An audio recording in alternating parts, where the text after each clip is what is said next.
As a child, my family moved all over the Midwest, constantly putting me in new environments. Finding myself in unfamiliar places allowed me to explore their unique elements.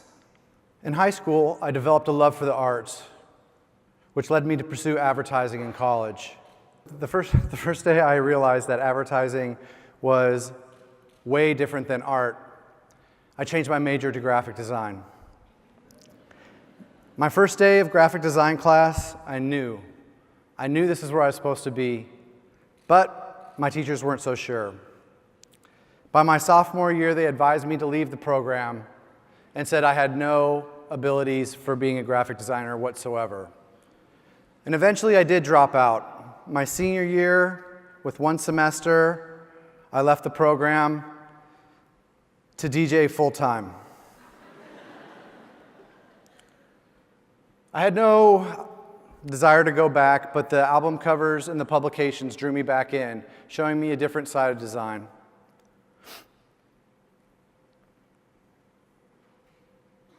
This work was expressive and challenging.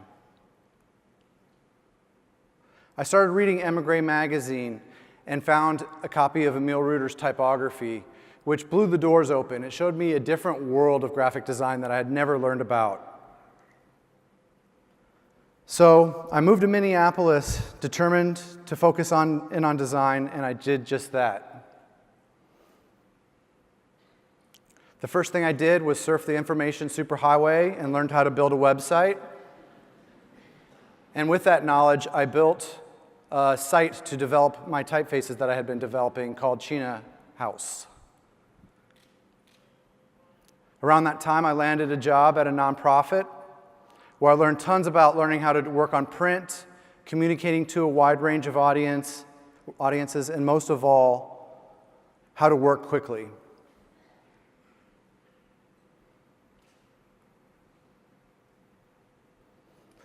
I would go home from work every night and work on typefaces and design, which led me to meet two similarly minded typeface designers, Matthew Desmond and Joe Kroll, and we formed a type foundry called Test Pilot Collective. We would also go and work together after every night after work, and on the weekends, we would invade local design agencies, and we would use their computers because they were much better than what we had, and we'd eat their food. Over this time, we made hundreds of typefaces, and we also started doing something where we started creating a first page every day. I don't know if anybody knows what that is, but it's basically a front page of the first page of the design site. That taught us a lot about endurance, having fun with images, and making something new every day. We got pretty popular, but the web was still largely ignored, so we figured if they weren't going to put us in their design books, we would do it for them. So we'd go around to every bookstore in town and put our publications and printed materials inside the design books. And after doing this for years, we got our first fan mail. It was a cease and desist from the Walker Art Center, saying if we kept it up, they were going to report us to the police. The year 2000 was approaching, and everyone thought the world was going to end. I thought it was a good time to start over, and I started freelancing and doing a lot of personal work, which led me to get a lot of great clients. I also started a website called True is True, where I experimented with a new technology called Flash and experimented with interactive design. I saw it more as art, but it was fun to use. Oddly enough, I got some strange jobs from this, like doing work for the New York Stock Exchange.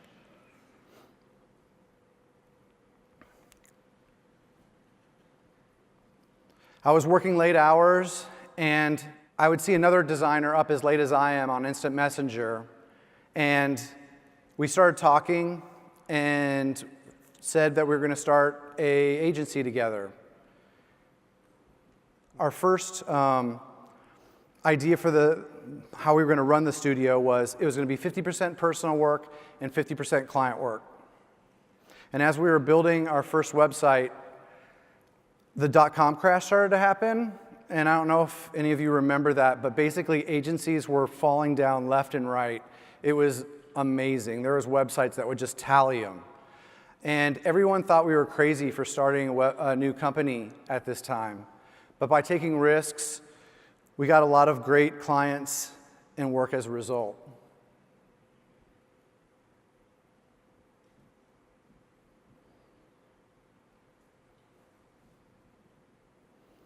While we were running We Work For Them, we started saving up 10% of our income so we could sell the typefaces that I had developed.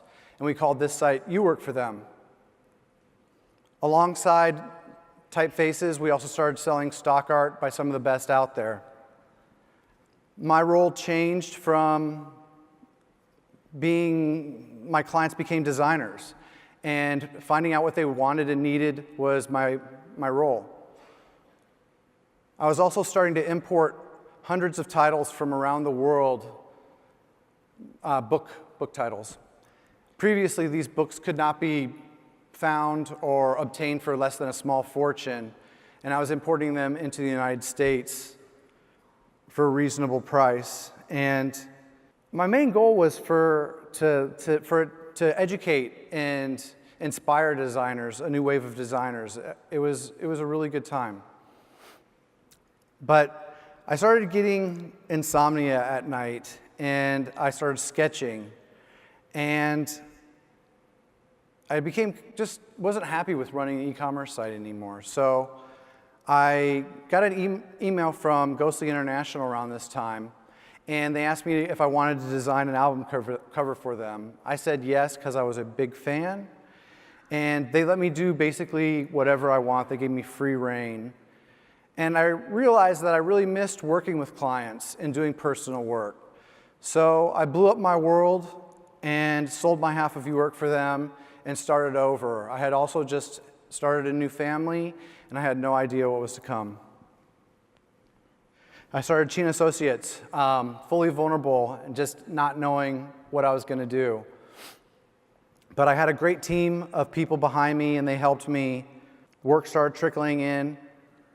And when I first started, I made a list of goals for my first year, which turned into a biannual audit that I do all the time. My first goals were always give 110% on whatever you're working on.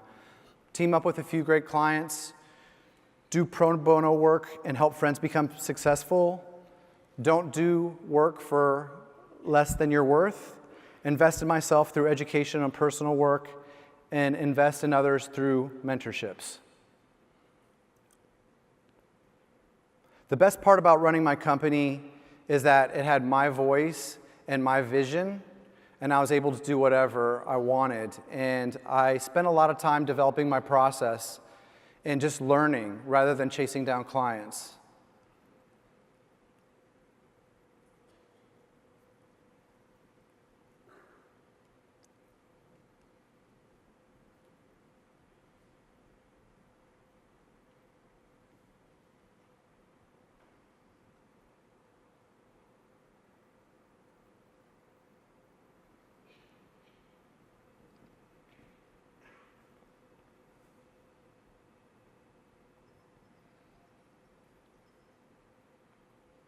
Curiosity is a wonderful thing, but it can also be very overwhelming. I spend 30 minutes a day learning something new. And after those 30 minutes, I put it down, and if I'm interested in it, I'll come back later. Throughout my whole career, I've tried to learn as much as I can about design and art. I have 2 kids, and I try and use this method on them because their curiosity is in hyperdrive. What we do is we spend 30 minutes every day and watch YouTube videos, anywhere from learning new things to, of course, prank videos. And I've rewrote this part so many times, but I tried to boil down what I think has made me still curious about graphic design and has given me longevity in my career. So I'd like to share these with you.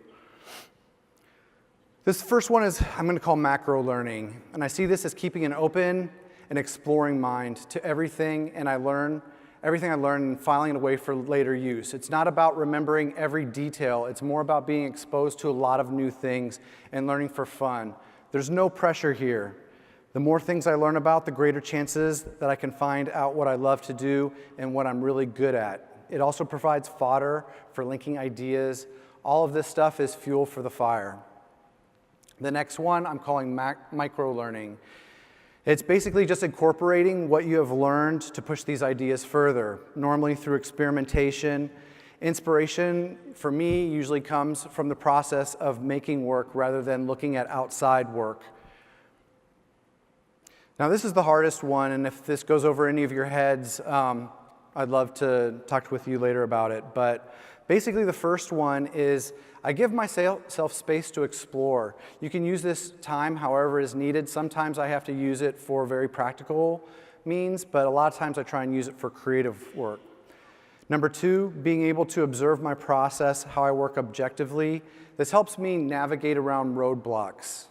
Number three, having a variety of different projects keeps me fresh and allows a change of scenery, especially when I hit a dead end.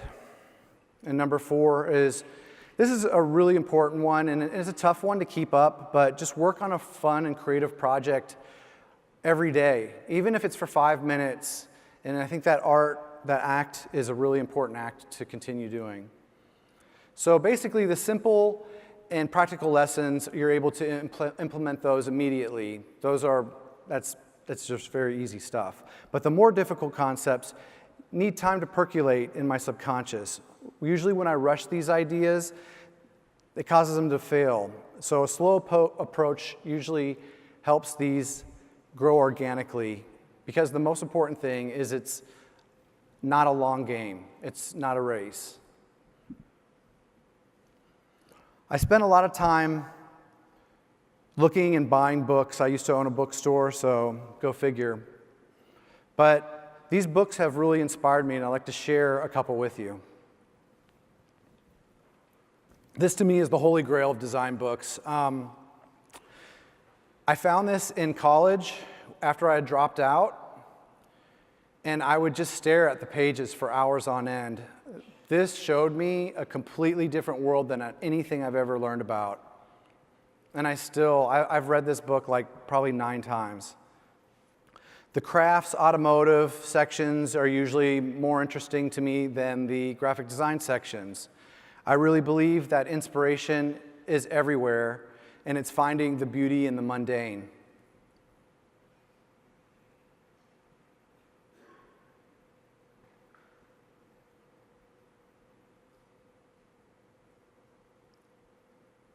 This one was an interesting one. I had forgot about this one, but it was the biggest influence for me to sell stock art on You Work For Them, because what was out there was way different than what people wanted. So what I did is just filled that gap with good design. The books that take up the largest part of my collection are logos and trademark books. And they're not the kind of the books that you would think they are. I like the really bad logo and design books because you can't really copy them, but you can find inspiring ideas from them and little cues to help break me out of ruts.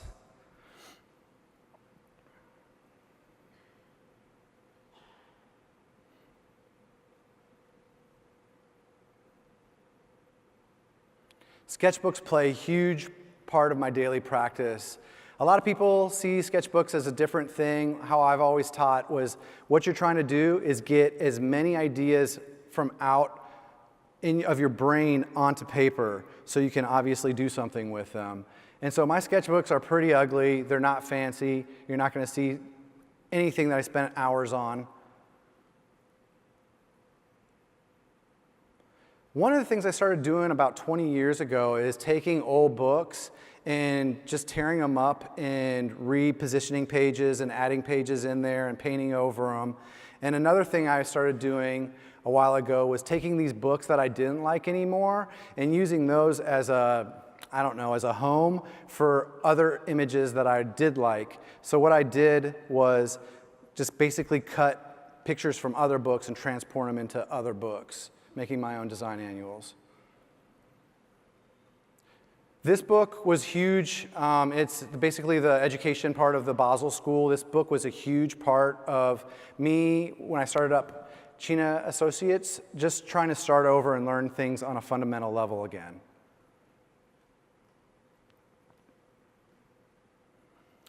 Now, I'm going to show some recent work, and I'm not going to try and talk too much over it, but the first one I want to show is I just basically took some screenshots from some work and projects I've done. Basically, I work for a lot of agencies around the world and as a contractor. I just passed this project off a couple days ago, and it's the design for the new Dobry record out on Ghostly Records. And I spent like 2 or 3 months going down a wrong direction until finally I could not beat it into more dead pulp than what it was. And so I changed my direction completely, and that opened up everything. I wanted to keep a clean outlook on the outside with a very rough aesthetic on the inside, primarily influenced by my early punk rock days.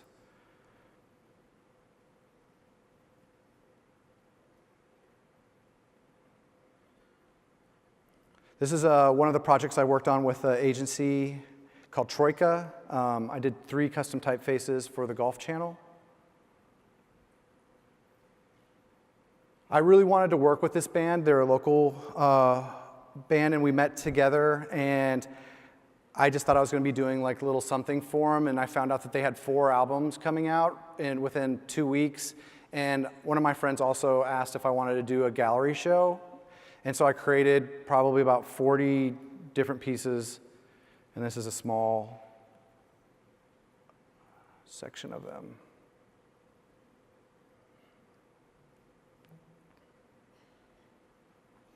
Three custom typefaces for Kate Spade.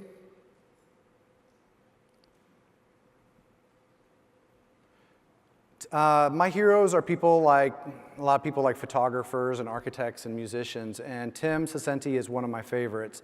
And I really wanted to work with him, so we teamed up to work on 2 projects together. This one is for Kalela, and we did another one for an artist called Zola Jesus. And he did the photos, and then I basically just completely re-manipulated them.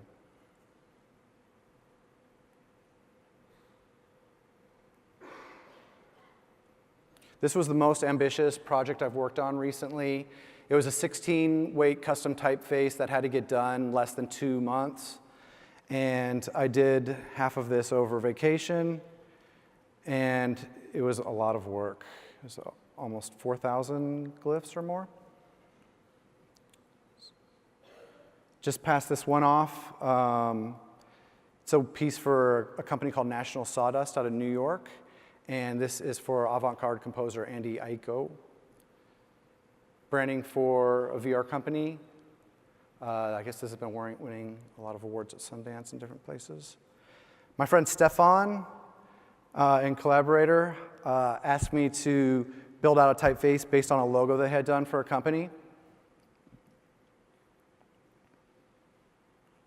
I've been doing this kind of stuff for so long, I love working on typefaces, but I also love working on things like this, which is like creating a whole line of artworks for a rebrand.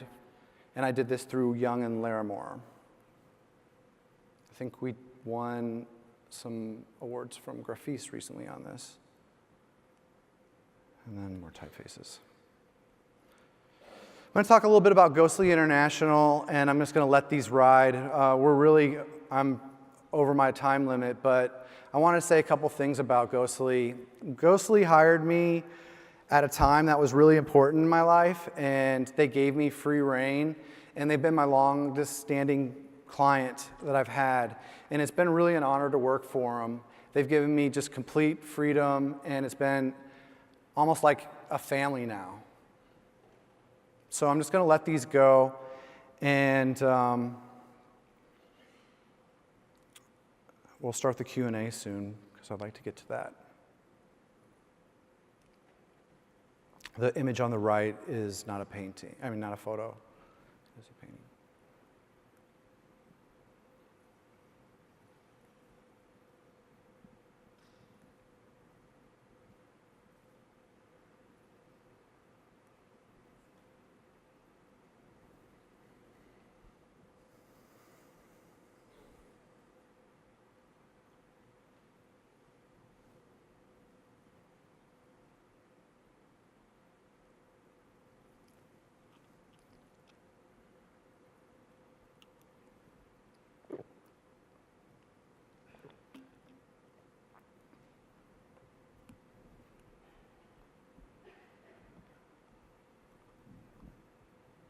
I think I've created over 150 album covers for them now. And Visco, which is a camera company, commissioned a book to document some of these. And actually, I brought some today, and they're out for sale if anyone is interested.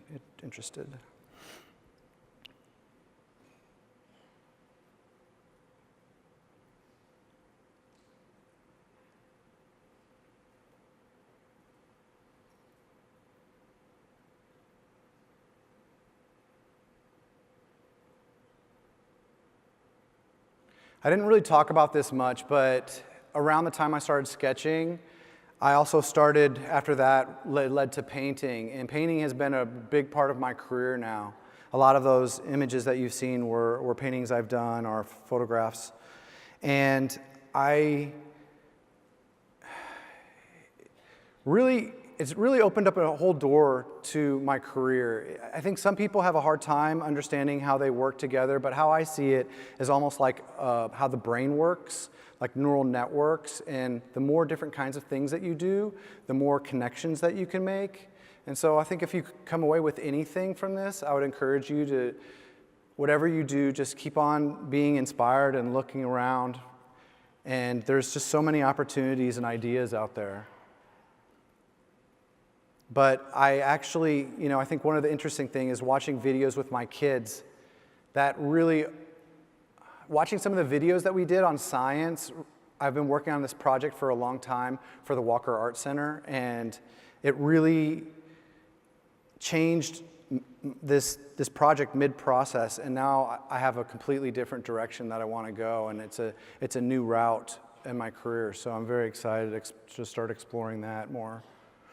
But you'll see about 7 minutes while we're doing the Q&A. So if Roman wants to come up, we can start this interview, get this rolling.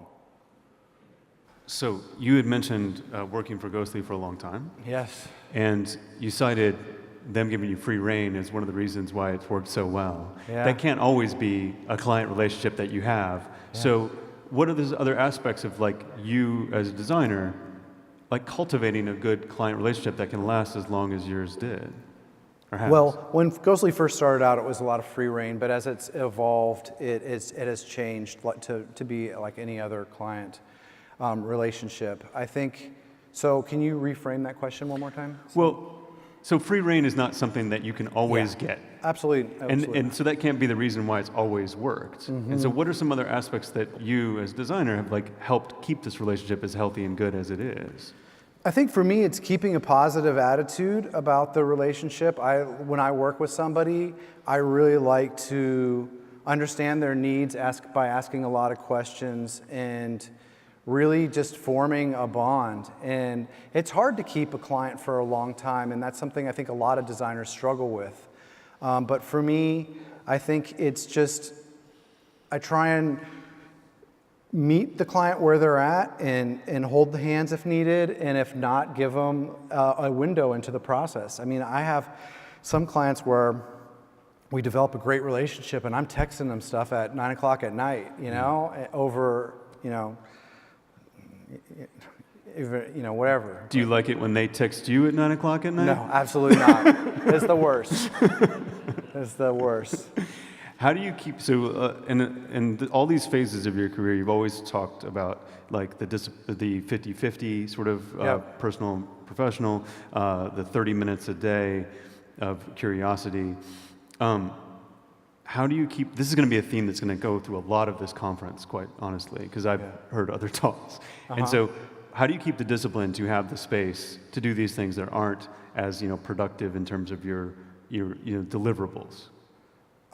It's giving yourself space to, like carving out time to do that. But for me, it's also like working quickly. I think that that's something that I always, like anybody who works for me, that's the first thing I like pound into them is like, we're here to get this project done in the most efficient way possible. So learning about how you work is very important so you can open up that time to have room for experimentation and learning something new. So I don't know if that totally answers the question, but I mean, I do very much stress that that's an essential part of everybody's practice.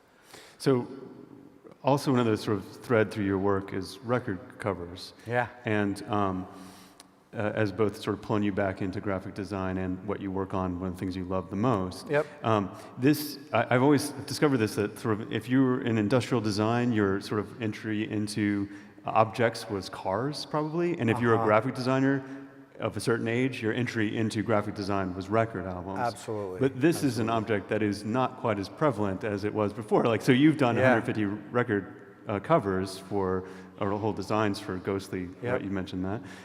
There's probably press runs of Ghostlies that maybe 150 people bought them. I mean, I don't even know, 1,000 people bought them or something like that. Yeah, not even like the thousands but not massive like it once was. This is an object that's so much disappearing. Yes. How do you think about that in the modern world? When I approached that part of my career, album sales had plummeted. Like vinyl was not cool. It was like when, and I have such a love for it that it was, for me, it's like everybody has something from their childhood or whatever, and for me that was records. And so I really thought of records as an important part of people exploring music and growing up. And so I took it very seriously, but yeah, the budgets had been cut and everything. I mean, the whole landscape had been wiped out, but I really tried to put my heart and soul into it and revitalize what I was seeing. And then during that period, it came back quite a bit. Absolutely, so, absolutely, yeah. I mean, That's I think like now,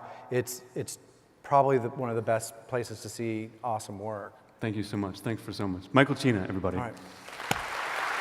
Thank you.